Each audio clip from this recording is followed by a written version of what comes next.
Hello and very good morning all my dear students. सभी को मेरा नमस्कार, राम राम, सत श्री अकाल, अस्सलाम वालेकुम, whatever you feel connected with.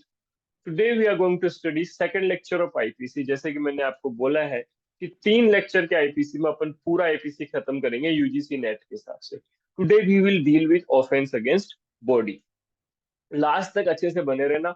मैं बताऊंगा इंडेक्स की कितनी इंपॉर्टेंस है, इंडेक्स आपको पनिशमेंट के साथ किस हिसाब से याद करनी है, कौन सी सेक्शंस ज्यादा आपको याद होने चाहिए, ना कि पूरा लाइन से बिल्कुल याद हो, ये जरूरी नहीं है। So we are going to study all these things in our second lecture. Let's start.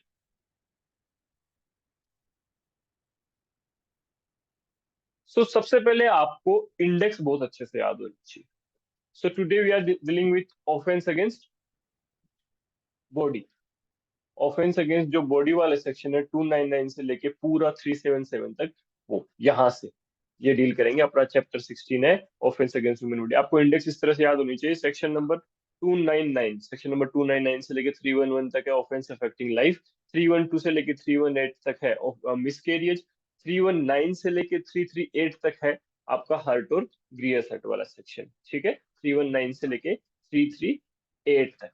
Then 339 से लेके 348 तक आकर आपका है wrongful restraint and wrongful confinement। Then 339 से लेके 348 तक आपका गया है फोर्स, क्रिमिनल फोर्स, असोल्ट, आपके सेक्सुअल हरेसमेंट, टूरिज्म, स्टॉकिंग, ये वाले सेक्शंस। देन आपका 349 से लेके थ्री सॉरी 359, 359 से लेके आगे तक 374, 359 से लेके 374 तक आपका है किडनैपिंग और अबडक्शन वाला सेक्शन। ठीक है, ये आपको एक तो पार्ट के वाइज पता होना चाहिए। देन आपका अंदर का सेक्शन, सबसे पहले है सेक्शन नंबर 312 मिसकेरियज। ठीक है, मिसकेरियज। देन सेक्शन नंबर है 313 miscarriage without women's consent. Then section number है 314, सेक्शन नंबर 314 है causing death by miscarriage without women's consent. इस तरह से आपको ठीक ठाक पता होना चाहिए। फिर आपको हर्ट वाले सेक्शंस में क्या पता होना चाहिए, 312 से 318 हो गया मिसकैरेज। देन आपको पता होना चाहिए सेक्शन नंबर 319 से लेके 326 बी तक। बहुत इंपॉर्टेंट सेक्शन है आपके। इसमें एक अमेंडमेंट भी है, वो भी आपको याद होना चाहिए। मैं बता रहा हूँ, ध्यान से सुनना। सेक्शन नंबर 319 हो गया आपका। मेरे को लिख के याद करने की आदत है, इसलिए मैं जैसे जैसे लिखता हूँ मेरा ब्रेन लिखने के साथ ज्यादा चलता है। तो मैं लिख के आपको एक बार सुना रहा हूँ सारा। सेक्शन नंबर 319 है सिंपल हर्ट। फिर सेक्शन नंबर 320 है ग्रीवियस हर्ट। फिर सेक्शन 321 है voluntarily causing hurt. Then section 322 है वॉलंटरी कॉजिंग ग्रीवियस हर्ट। फिर सेक्शन 323 है पनिशमेंट फॉर हर्ट। सेक्शन 324 है punishment for hurt by weapon. Then section 325 है ग्रीवियस हर्ट। सेक्शन 326 है grievous hurt by dangerous weapon.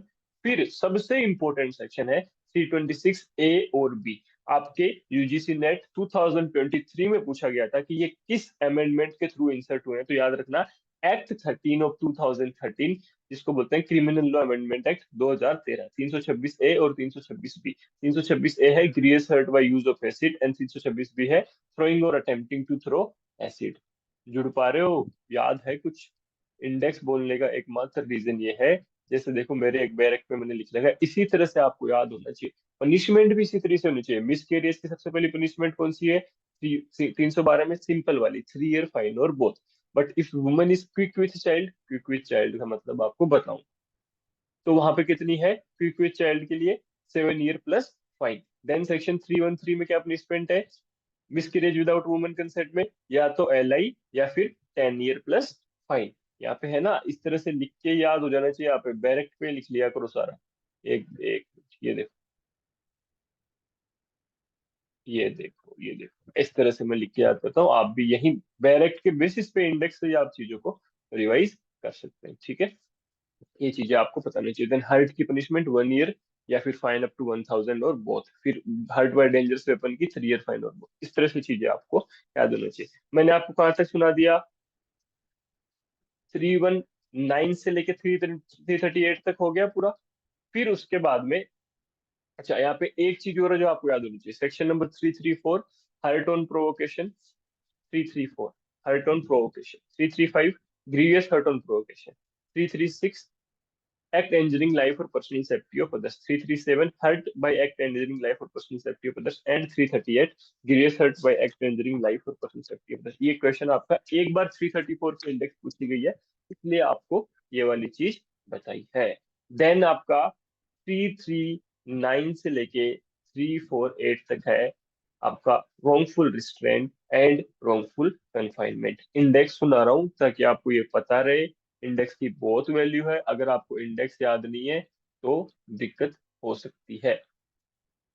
तो कैसे है, section number 339 wrongful restraint, 340 wrongful confinement, 341 punishment for wrongful restraint, 342 punishment for wrongful confinement, 343 wrongful confinement of 3 or more days, 344 wrongful confinement of 10 or more days, and 345 wrongful confinement in case where for whose liberation a writ has been issued। ये आपके index हो गई 339 से लेके 348 तक। फिर 349 से लेके 358 तक अपन डील करेंगे। 349 में है आपका फोर्स, 350 में है क्रिमिनल फोर्स, 351 में है एसोल्ट, ठीक है, 352 में है पनिशमेंट फॉर क्रिमिनल फोर्स और एसोल्ट, 353 में है फोर्स और क्रिमिनल फोर्स और एसोल्ट फॉर डिटरिंग पब्लिक सर्वेंट। फिर 354 में है, बहुत इंपॉर्टेंट एरिया है, 354 से लेके 354 डी तक। सेक्शन नंबर 354 है आपका क्रिमिनल फोर्स और assault to outrage modesty of women, स्त्री की लज्जा भंग करने के लिए क्रिमिनल फोर्स या एसोल्ट का यूज करना। देन आपका है ABCD 354 में, एम आई राइट? 354A है सेक्सुअल हरेसमेंट, बी है क्रिमिनल फोर्स और एसोल्ट टू डिसरोब वुमेन, डिसरोब मतलब होता है वस्त्र निकालना, टू अंड्रेस दी वुमेन। देन है सी वोवेरिज्म एंड डी स्टोकिंग, बार बार पूछे जाने वाले आपके ये सेक्शंस हैं बॉडी से रिलेटेड, जो आपको पता होना चाहिए। बाकी सारा का सारा ऐसे कैसे छोड़ दो, सीधे आ जाओ आप किडनैपिंग वाले एरिया में, ठीक है? समझ में आ रहा है कुछ? ये इंडेक्स बता रहा हूँ, ये देखो, ये पूरा ये सारी पनिशमेंट आप वहीं पे लिख के याद कर सकते हो चीजों को, बैरेक्ट के बेसिस पे। देखो इस तरह से, ये मेरा पर्सनली बैरेक्ट है, ये चीजें आपको पता होनी चाहिए, किस चीज से क्या इंसर्ट हुआ है, that is really important. Now we are dealing with kidnapping वाला कौन सा पार्ट है, 359 से लेके 374। किडनैपिंग के तीन सेक्शन स्टार्टिंग के, 359 kidnapping, 360 kidnapping from India and 361 kidnapping from lawful guardianship, then 362 abduction, 363 punishment for kidnapping. इनको ऑफेंस को अब अंदर से हम ध्यान से पढ़ेंगे, मेरे साथ चले रहना। इंडेक्स का इसीलिए बता रहा हूँ, जो जिसको इंडेक्स याद है वो रिवीजन करेगा, वो मुश्किल से 1 डेढ़ घंटे में सारा रिवीजन कर देगा, अगर इंडेक्स अच्छे से याद है। बट अगर आपको इंडेक्स याद नहीं है तो फिर आपको काफी प्रॉब्लम हो सकती है चीजों में, ठीक है? तो लेट्स बिगिन। एक मिनट में एक रफ पेज ले लो।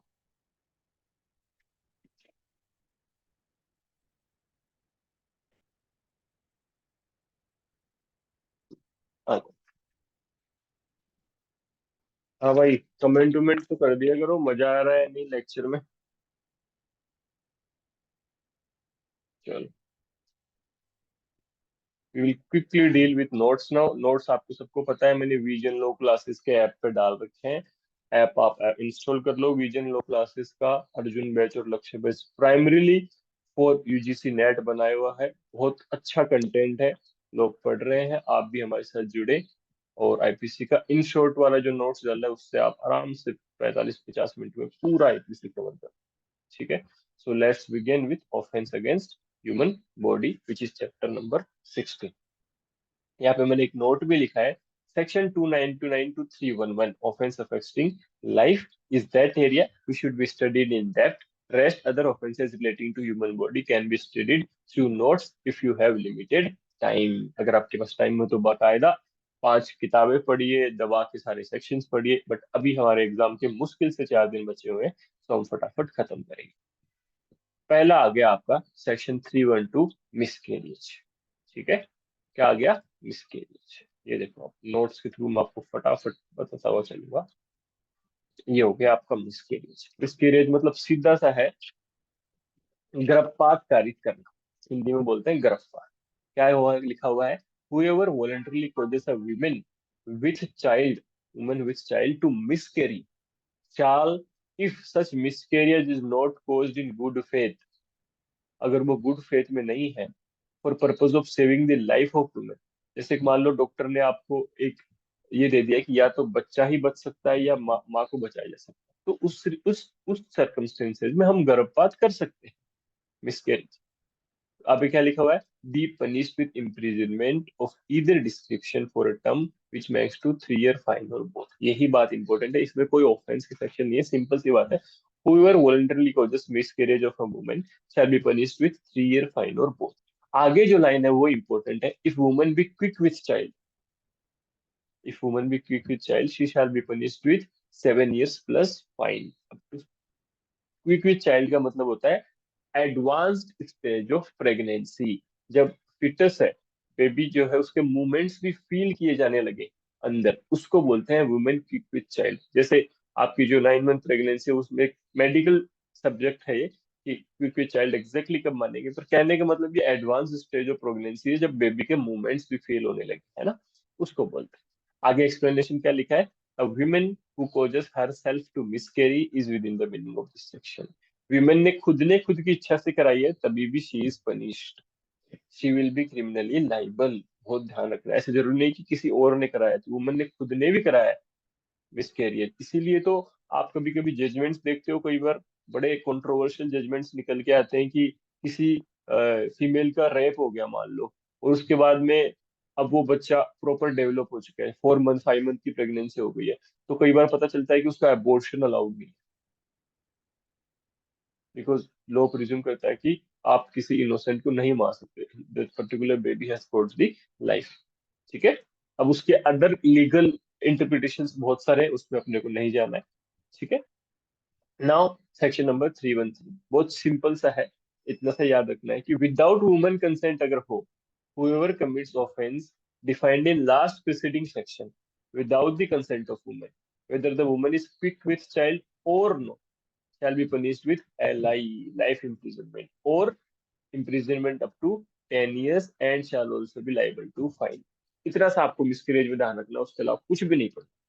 क्या याद रखना है सर, इतना सा याद रखना है कि मिसकैरेज जो भी करे तो उसको बेसिक पनिशमेंट वाली है 3 ईयर फाइन और बोथ वाली, ये वाली, मैं राइट, 3 ईयर फाइन और बोथ।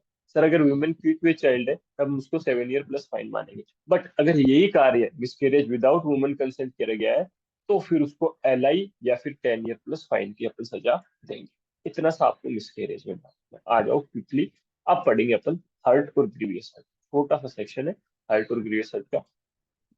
हर्ट और ग्रीवियस हर्ट में सिर्फ और सिर्फ इतना पता होना चाहिए कि हर्ट एग्जैक्टली किसको बोलते हैं, ग्रीवियस हर्ट किसको बोलते हैं, ग्रीवियस हर्ट में जो पॉइंट्स दे रखे हैं वो क्या क्या, इतना आपको माइंड में पता होना चाहिए।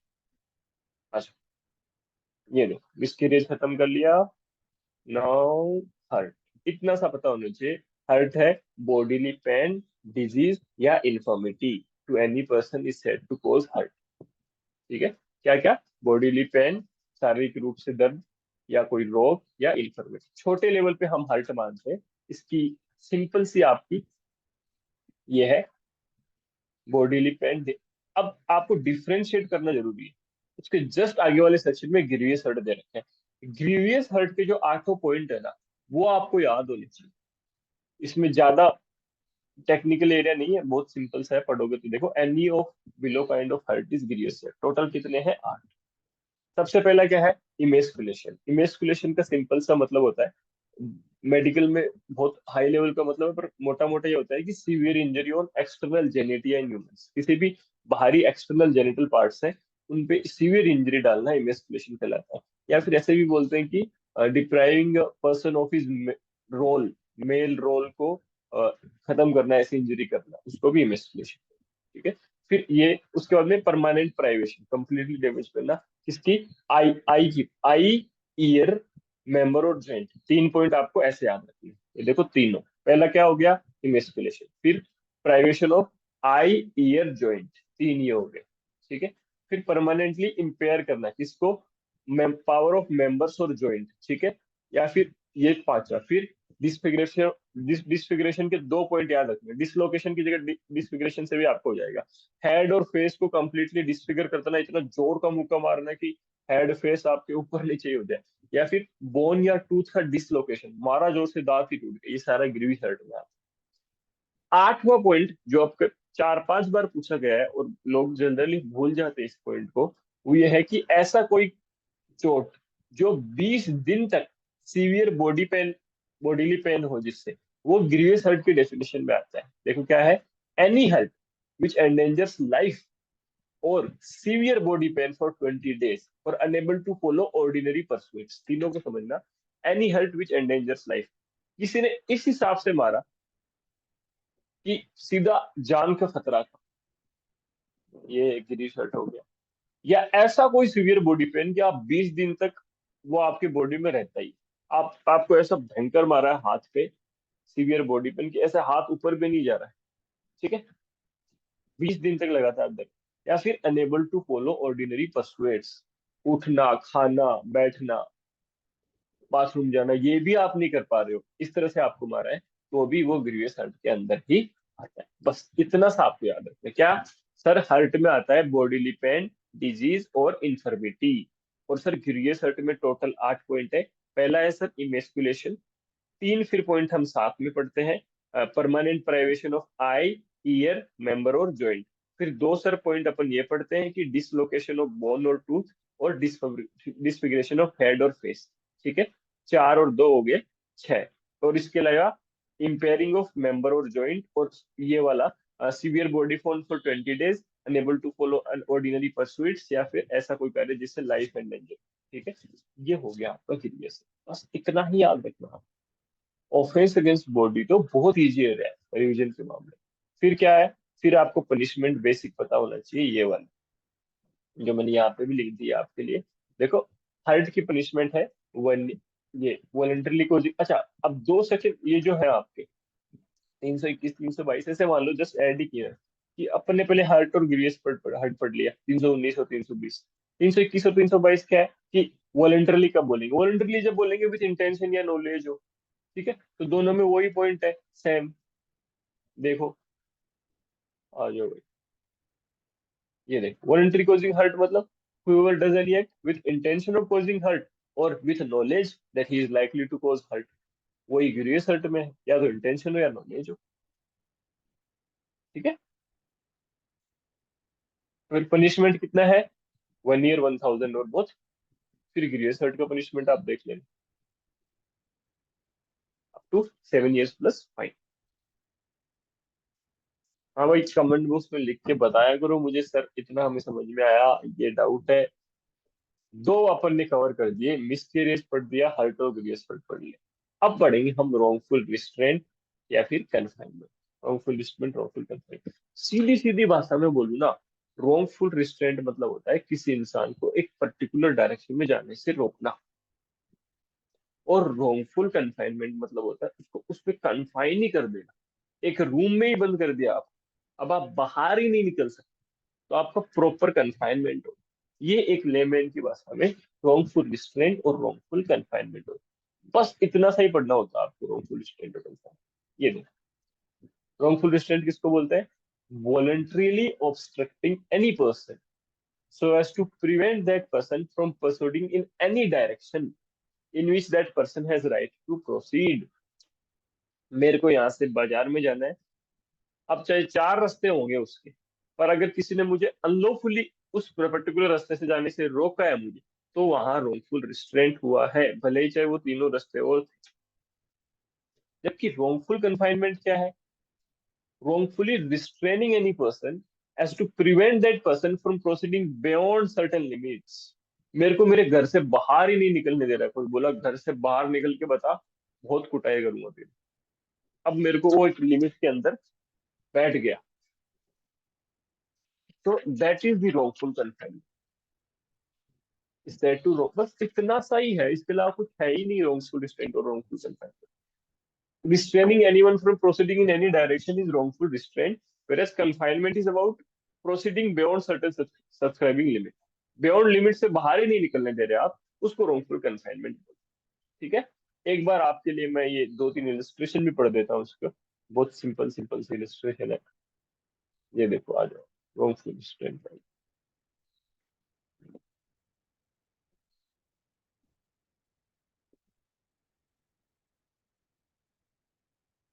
ये भैया मैं जितना पढ़ा रहा हूँ नेट में आपके मैक्सिमम क्वेश्चंस इससे सोल्व हो जाएंगे, इसलिए जिसके पास टाइम नहीं है वो इतना पढ़ लो अच्छे से।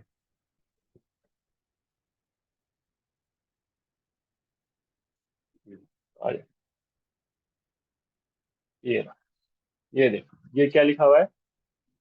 ए obstructs a path along which Z has a right to pass। ए ने किसी उस रास्ते को रोक दिया जिसपे जेड को अधिकार था पास होने का। A not believing in good faith, right, good faith में बिलीव करना अलग चीज है। मतलब उसके पास गुड फेथ नहीं है। That he has a right to stop the path, Z is thereby prevented from passing। A wrongfully restrains है। अगर गुड फेथ में करता है तो अलग बात होती है, बट यहाँ सीधा सीधा लिखा है not believing in good faith, तो यहाँ पे हो गया wrongful restraint। कन्फाइनमेंट क्या होता है? आ जाओ भाई, कन्फाइनमेंट ये देखो। ए को just Z to go within a world space, ठीक है, वर्ल्ड दीवारें हैं, एंड लॉक्स जेड इन, अंदर लॉक कर दिया। A is thus prevented from proceeding in any direction beyond the circumscribing line of wall. जो दीवार है उसके अंदर वो फिट हो गया है और उसको लॉक कर दिया, ये क्या हुआ? A wrongfully confines Z. एक और देखो। A places man with firearms at the outlets of a building and tells Jed that they will fire at Jed if Jed attempts to leave the building. A wrongfully confines Jed। समझ में आ गया? बाहर निकलोगे बंदूकें चालू हो जाएंगी धाड़ धाड़। ठीक है, ये हो गया wrongful confine। बस इतना ही पढ़ना होता है, wrongful डिस्टेंट और wrongful, बाकी सारा इंडेक्स पता होना चाहिए। पनिशमेंट क्या है, कौन सी कितनी है। 1 ईयर 1,000, दो ही तो पनिशमेंट है। wrongful डिस्टेंट की होती है 1 मंथ 500 और बोथ। अच्छा, 1 मंथ 500 और बोथ कहाँ पे है? Section number 334, height on provocation. और wrongful कन्फाइनमेंट की क्या पनिशमेंट है? 1 ईयर फाइन अप टू 1,000 और बोथ। ये किसकी पनिशमेंट है? किसकी पनिशमेंट है? हर्ट की पनिशमेंट। यही तो है, 1 ईयर 1,000 बोथ। वो रिलेटिव हो गया आराम से। समझ में आया? अब आ जाओ, तीसरा ऑफेंस पढ़ते हैं अपन। फोर्स, क्रिमिनल फोर्स और एसोल्ट। ठीक है। फोर्स क्या होता है? फोर्स की लंबी सी डेफिनेशन दे रखी है बैरेक्ट में। नेट में वो डेफिनेशन कभी नहीं पूछेगा आपको। आपको थोड़ा थोड़ा ठीक ठीक आइडिया होना चाहिए। क्रिमिनल फोर्स क्या होता है वो अपन देखेंगे। और फोर्स, क्रिमिनल फोर्स और assault. Unlawful force applied is criminal force, और एसोल्ट मतलब होता है मारूंगा बस। इसको बैटरी बोलते हैं टोर्स, है ना। जेस्चर और preparation made to use criminal force. आओ अपन डायरेक्ट के हिसाब से इसको पढ़ते हैं। चलो स्टार्ट।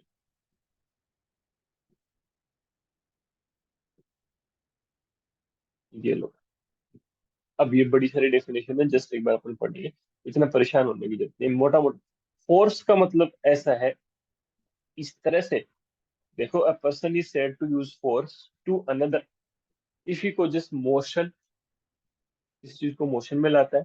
चेंज ऑफ मोशन, गति को धीरे ऊपर नीचे करना। और सेसेशन ऑफ मोशन, क्या रोकना मोशन को, टू अदर। ठीक है। क्या हुआ?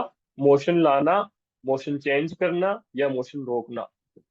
सच about motion to any substance to bring substance in contact with others body. या ऐसा मोशन किसको यूज कर रहा है? किसी सब्सटेंस को। यहाँ पे मस्त एक गरम गरम ये है, कोई चीज गरम सब्सटेंस है। मैंने उस सब्सटेंस को इस हिसाब से मोशन में लाया कि ये सब्सटेंस, जो पास वाला आदमी है जिसको मेरे को हर्ट करना है, उसको टच हो जाए। तो ये जो कांटेक्ट हुई ना इस सब्सटेंस, ये भी इसके अंदर आ रहा है फोर्स। ठीक है। इससे क्या हुआ? Where such contact affects others sense of feeling. ठीक है। किसी भी तरह से उसके वेलबींग, सेंस ऑफ फीलिंग को वो चेंज करता है। ठीक है। वो फोर्स होता है। अच्छा, अब मोशन किस तरह से हो सकता है? खुद की बॉडी पावर से हो सकता है, मैंने खुद का फोर्स यूज किया बॉडी के पावर से। या डिस्पोजिंग एनी सब्सटेंस से भी हो सकता है। गर्म पानी की बाल्टी है, मैंने बाल्टी में डायरेक्ट मोशन नहीं लाया, पर ऊपर से एकदम से कुछ डाल दिया, पत्थर डाल दिया मोटा, पास में आदमी बैठा था, जल गया, तो डिस्पोजिंग एनी सब्सटेंस हो सकता है।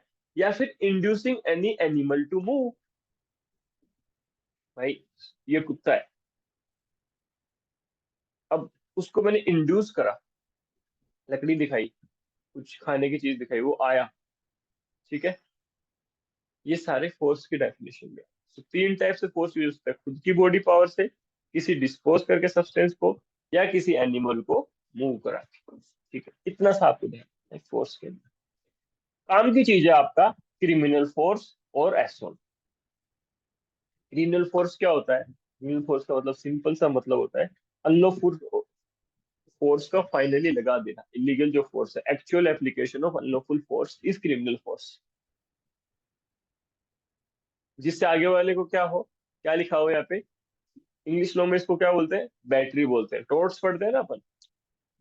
अब क्रिमिनल फोर्स का क्या है, using force to commit offence. Force किसके लिए यूज करना, ऑफेंस कमिट करने के लिए, और कोजिंग इंजरी, फियर और एनोयंस टू अदर पर्सन। डर पैदा करना, इंजरी करना, एनोयंस करना, ये सारा क्रिमिनल फोर्स। मैंने बताया गर्म पानी की बाल्टी है, उसमें आपने डाला कोई पत्थर, क्या किया आपने, मोशन किस तरह से लाया, बाय डिस्पोजिंग एनी सब्सटेंस। पास में जो आदमी बैठा ना, उसकी स्किन थोड़ी जल गई, हम्म, या फिर भयंकर वाली जल गई बहुत ज्यादा, तो आपने उसको इंजरी कर दी।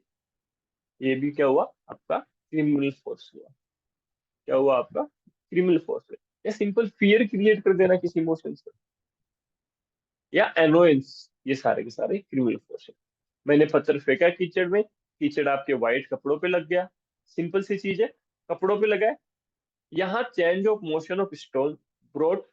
अब यहाँ पे चेंज ऑफ मोशन कैसे हुआ, डिस्पोजिंग सब्सटेंस, पत्थर फेंका था, इससे उससे क्या हुआ, ब्रोट डर्ट मड, ये जो कीचड़ है, into contact with your clothes, causing annoyance to you. समझ में आ गया, फोर्स से लेकर क्रिमिनल फोर्स तक इस उदाहरण से समझ में आ रहा है।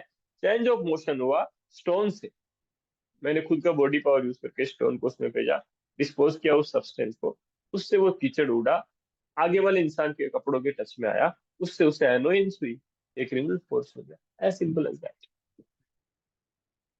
And the last one is assault. Assault क्या है, कि बस क्रिमिनल फोर्स यूज करने ही वाला है, ये एसोल्ट है। जेस्चर और preparation that other person is about to use the criminal force. As simple as that, इसको एसोल्ट बोलते हैं। मारूंगा तेरे को बहुत, बस मुक्का उसे लोग मारने वाला है ये एसोल्ट। अब एक्सप्लेनेशन क्या लिखा है, mere words do not amount to assault, but words with gesture और preparation may amount to assault। शाल नहीं है may। mere words क्यों नहीं, मान लो इसमें अलग अलग चीजें होती हैं। अब कोई इंसान है, कोई इंसान है, उसके बेचारे के दोनों ही हाथ नहीं हो, वो बोले मारूंगा तेरे को मुक्का, तो ये समझ में आ रहा है कि भाई जो इसके जो वर्ड्स है वो, और ये कैसे, इसके हाथ ही नहीं है। या मान लो बेचारा कोई एकदम शांति से बैठा हुआ है, मस्त, ठीक है, और वो बोल ये रहा हो कि अभी एक चांटा मारूंगा आपको बहुत, पर उसकी लैंग्वेज ऐसी है, उसकी जो साउंड है, वो बिल्कुल लग रहा है कि हम मजाक कर रहे हैं, तो आप ये नहीं बोल सकते कि सर इसने बोला था इसलिए इस पे असोल्ट का चार्ज लगेगा। जेस्चर और प्रिपरेशन भी इंपॉर्टेंट। मैं बोलूँ कि अभी ये फेंक के मारूंगा, बिल्कुल हाथ में उठा लिया, हाथ की डायरेक्शन पीछे जा रही है ऐसे, उससे पता चलता है yes you have used the assault. What my point, I hope आपको ये क्लियर हुआ हो अच्छे से। सिंपल पनिशमेंट आपको पता होनी चाहिए, ये वाले जो है आपके, ये पनिशमेंट 352 की, 3 मंथ, फाइन अप टू 500 और बोथ। ठीक है, अप टू 3 मंथ और फाइन अप टू 500 रुपीज और, इतनी सा। अब सबसे इंपॉर्टेंट एरिया है आपका, जो प्रेजेंट में बहुत ज्यादा पूछा जाता है, वो है सेक्शन नंबर 354 से लेके 354D। इंडेक्स भी याद होनी चाहिए और चीजें भी। इसमें आपको मेन पता होनी चाहिए कि कौन से जगह क्या लिखा हुआ है, ठीक है। बाकी चीजें तो आपको वैसे ही रहती है। कैसे, सबसे पहले क्या है, अब अंदर के इंग्रेडिएंट्स इसके नहीं पूछता है एग्जैक्टली क्या लाइन है, बट पहला है सेक्शन नंबर 354, कभी भी एसोल्ट या क्रिमिनल फोर्स इसलिए यूज करना है कि स्त्री की लज्जा भंग हो, तो आउटरेज मॉडेस्टी हो। इसकी punishment not less than 5 year, imprisonment not less than 1 year, but which में extend to 5 year plus fine. ये एक बार पूछ लिया था वोवेरिज्म का, वोवेरिज्म की जो पनिशमेंट है वो नेट में पूछ ली थी, इसलिए मेरे को लिखना पड़ा। सेक्सुअल हरेसमेंट में क्या है? Physical contact in advance, demand और request for sexual favour, showing pornography against the will, और मेकिंग सेक्सुअली कलर्ड रिमार्क। ये चार चीजें हैं जो सेक्सुअल हरेसमेंट में आती है। 1, 2 और 3 की पनिशमेंट ये है, rigorous imprison up to 3 year और फाइन और बोथ। और जो चौथा वाला पॉइंट है सेक्सुअली कलर्ड रिमार्क का, उसकी पनिशमेंट है 1 ईयर फाइन। समझ में आ गया? सेक्सुअल हरेसमेंट किसी फिजिकल कांटेक्ट करना अननेसेसरी, पता चल रहा है कि आपकी इंटेंशन कैसी है। सेक्सुअल फेवर के लिए रिक्वेस्ट करना, पोर्न दिखाना अगेंस्ट द विल, या सेक्सुअली कलर्ड रिमार्क, कोई भी सेक्सुअली कलर्ड रिमार्क, गलत भाषा का यूज करना, ये सारे आपके सेक्सुअल हरेसमेंट में आते हैं। देन हमें ये भी बताना चाहिए कि वो आईपीसी का है, बट अपने इसके बाद में एक्सक्लूसिवली अपने सेक्सुअल हरेसमेंट है, Vishakha versus state of Rajasthan के केस के बाद हमने सेक्सुअल हरेसमेंट एक्ट 2013 अलग से बना दिया, जो कॉम्प्रहेंसिवली अच्छे से पूर्ण रूप से सेक्सुअल हरेसमेंट से डील करता है एक एक चीजों से। ठीक है,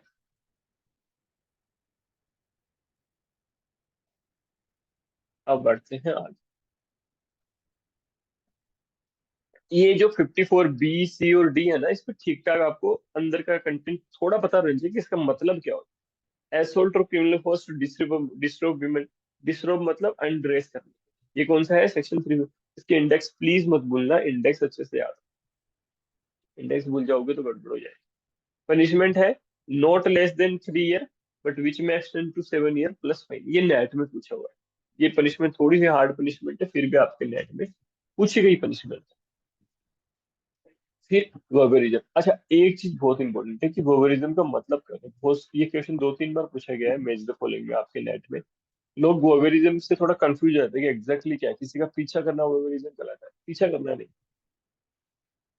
मैंने क्या लिखा, जो किसी महिला को देखता है या फोटो लेता है प्राइवेट एक्ट करते समय, कोई महिला नहा रही है, उसको आप देख रहे हो वैसे भी, आपने उस बाथरूम में होल क्रिएट कर दिया या उसकी फोटो ले रहे हो, ये सब वोवरिज्म कहलाता है। और प्राइवेट एक्ट का मतलब क्या होता है? विक्टिम्स जेनिटल्स, पोस्टीरियर और ब्रेस्ट आर एक्सपोज्ड और कवर्ड ओनली इन अंडरवेयर, ठीक है, और विक्टिम यूजिंग लेवेटरी और sexual act not done ordinarily in public, ये सारे प्राइवेट एक्ट के दायरे में आते हैं। मैंने आपको ये पता होना चाहिए कि वोवरिज्म अलग चीज है, स्टॉकिंग अलग चीज। स्टॉकिंग मतलब होता है किसी का पीछा करना, किसी ने आपके अंदर डिसइंटरेस्ट दिखा दिया, फिर भी आप उसको ट्राई कर रहे हो कांटेक्ट करने की, या फिर उसके इंटरनेट यूसेज का मॉनिटरिंग करना है, एग्जैक्टली क्या यूज करता है, क्या देखता है, क्या नहीं देखता, ये सारा। जबकि वोवरिज्म का मतलब होता है कोई भी कोई प्राइवेट एक्ट कर रहा है ना, उसको देखना, उसकी फोटो खींचना, और अगर उसने शेयर किया तो आपकी और ज्यादा पनिशमेंट बढ़ जाती है। ठीक है, ये सारा वोवरिज्म आता है। ये होगा 54। Now 354 D, stocking. स्टॉकिंग का मतलब क्या है? Any man who follows a women and contacts और attempts to contact for personal interaction despite clear indication of disinterest. मेरे में आप में कोई इंटरेस्ट नहीं रखती, कृपया करके मेरा पीछा मत करें, फिर भी बार बार कांटेक्ट करने की कोशिश कर रहे हो, आप स्टॉक कर रहे हो। या फिर monitors use by a woman of internet, email और एनी इलेक्ट्रॉनिक कम्युनिकेशन, ये भी स्टॉकिंग का पार्ट है। दोनों पता होना चाहिए। पनिशमेंट क्या है? फर्स्ट कन्विक्शन पे 3 year plus fine, and second conviction पे है up to 5 year plus fine.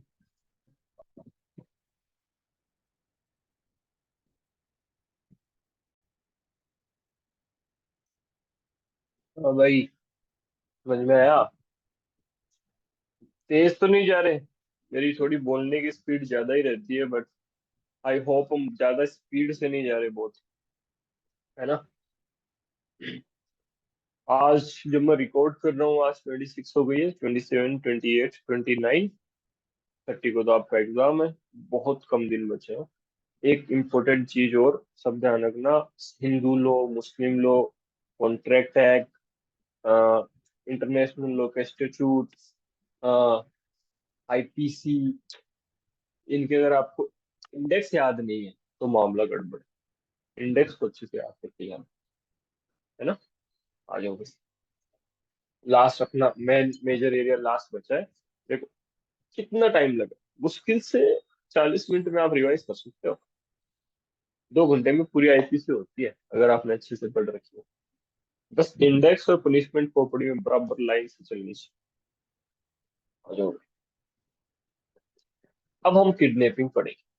व्यपहरण और अपहरण क्या होता है, इसमें थोड़ा सा लोगों को डाउट भी रहता है कि भाई किडनैपिंग के टाइप क्या है क्या नहीं, तो वो थोड़ा जैसे आईपीसी में अपना दे रखा है।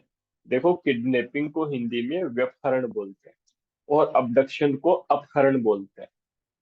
किडनैपिंग के आईपीसी के हिसाब से दो टाइप है, kidnapping from India and kidnapping from lawful guardianship. Kidnapping from lawful guardianship में एज मैटर करती है। मेल हो तो 16, फीमेल हो तो 18, और कोई अनसाउंड माइंड का हो तो कोई भी उम्र का हो अनसाउंड। ये क्रिटेरिया किडनैपिंग में अप्लाई होता है लॉफुल गार्डियनशिप से, कि कोई भी मेल फीमेल हो जो 18 साल से कम की है तो उसकी किडनैपिंग हो सकती है। ठीक है, लॉफुल गार्डियन। जबकि अबडक्शन में ऐसा कोई एज क्रिटेरिया नहीं होता। समझ रहे हो, ये डिफरेंस भी अपन पढ़ेंगे, मतलब देखेंगे। और ये अपना मेजर लास्ट ऑफेंस होगा, इसके बाद में सीधा सीधा अपना क्या बचता है, रेप बचता है और अननेचुरल ऑफेंसेस। सेक्शन 377 तो वैसे भी अब अनकॉन्स्टिट्यूशनल के दायरे में है, इसमें से क्या है क्या नहीं, हो गया। Kidnapping from India section number 376 360। सबसे पहले है आपका हेडिंग सेक्शन नंबर 359, किडनैपिंग। ठीक है, सेक्शन नंबर क्या है, 359। मैं आपको एक्चुअली दिखा देता हूँ। ये देखो, ये जो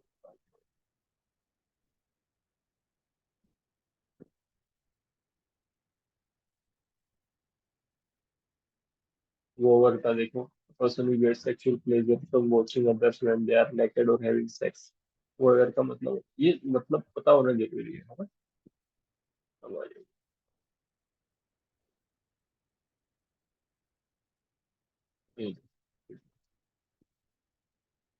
किडनैपिंग टू टाइप की होती है, kidnapping from India and kidnapping from lawful guardian. ये है 359।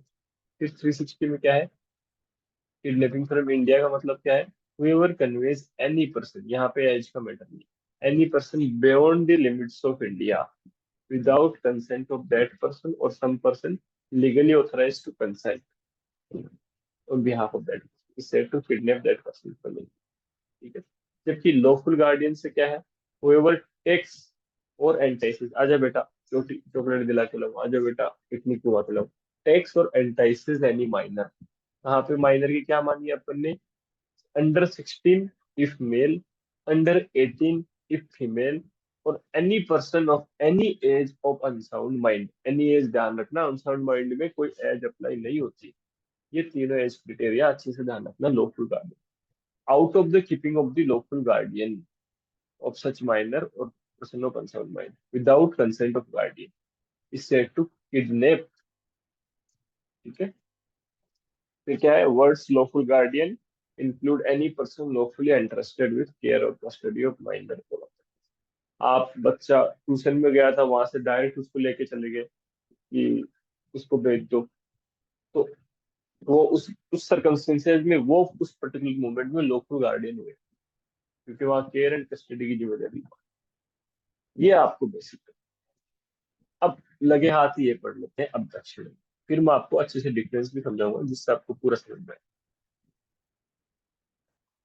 अच्छा, यहाँ पे इंटेंशन का मायना है, एक्सेप्शन क्या है किडनैपिंग का, this section does not extend to the act of any person who in good faith believes himself to be father of illegitimate child,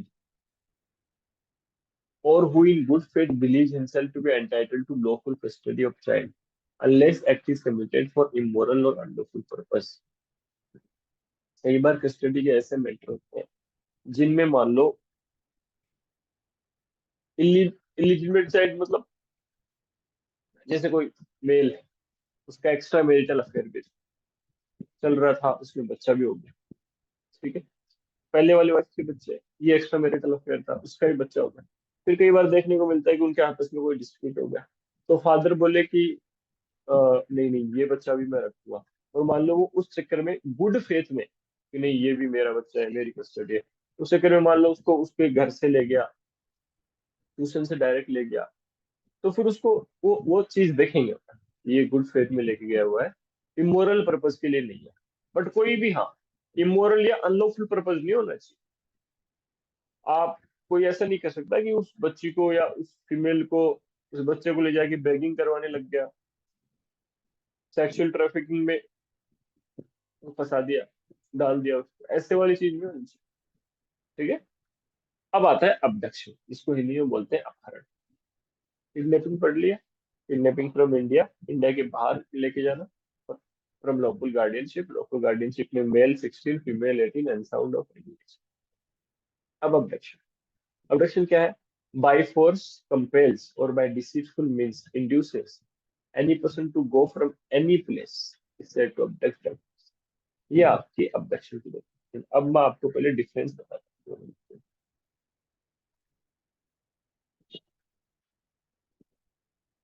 punishment तो आप अच्छे से देख लेना, सारे ये सेक्शंस अच्छे से पढ़ लेना, ये जो इंडेक्स लिखा है 363A, 64 और 64,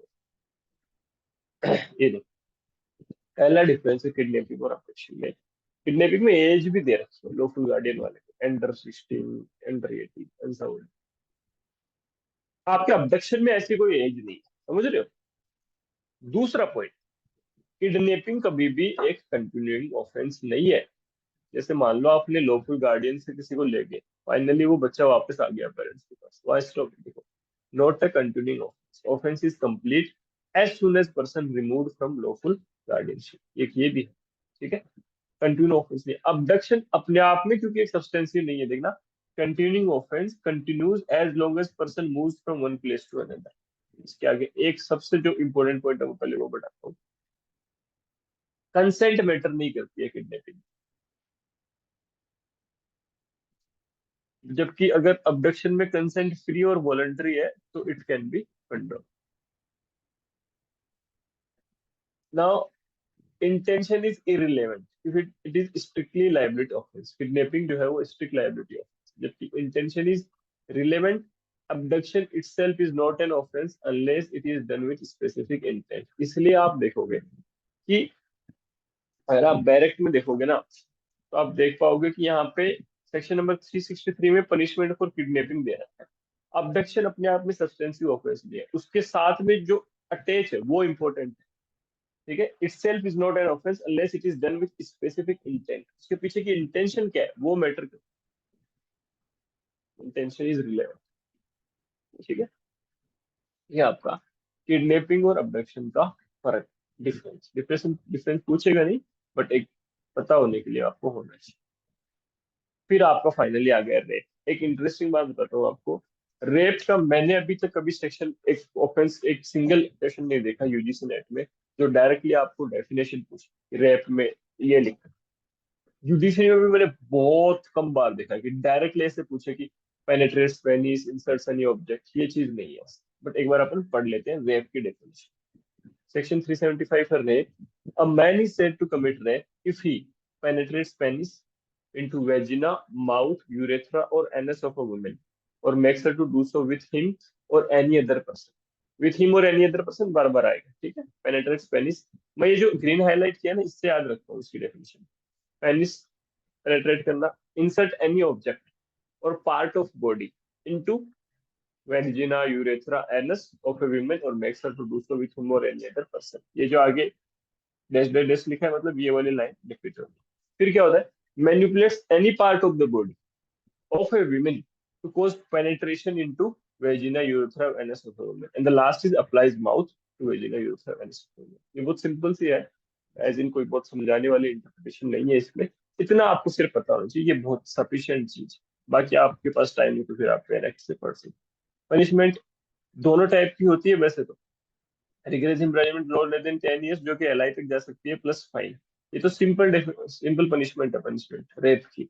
और फिर वो वाली भी होती है जहाँ कोई पुलिस ऑफिसर पुलिस स्टेशन के दायरे में कर दे, है ना। एग्रीवेटेड पनिशमेंट ऑफ रेप भी होती है ना, वो मैंने लिखा नहीं है, वो अगर आप चाहो तो वो देख सकते हो पूरा। मेरे को पर्सनली नहीं लगता कि वो नेट में पूछने लायक चीज। नोट मैंने क्या लिखा है, section 375 to section 356 E index is more important. Index में पकड़ होनी चाहिए 75 to 76 और सिर्फ पनिशमेंट, उतना मेरे लिए मैं समझता हूँ कि ये सफिशियंट चीज। ठीक है। और इसके अलावा सिर्फ आपका एक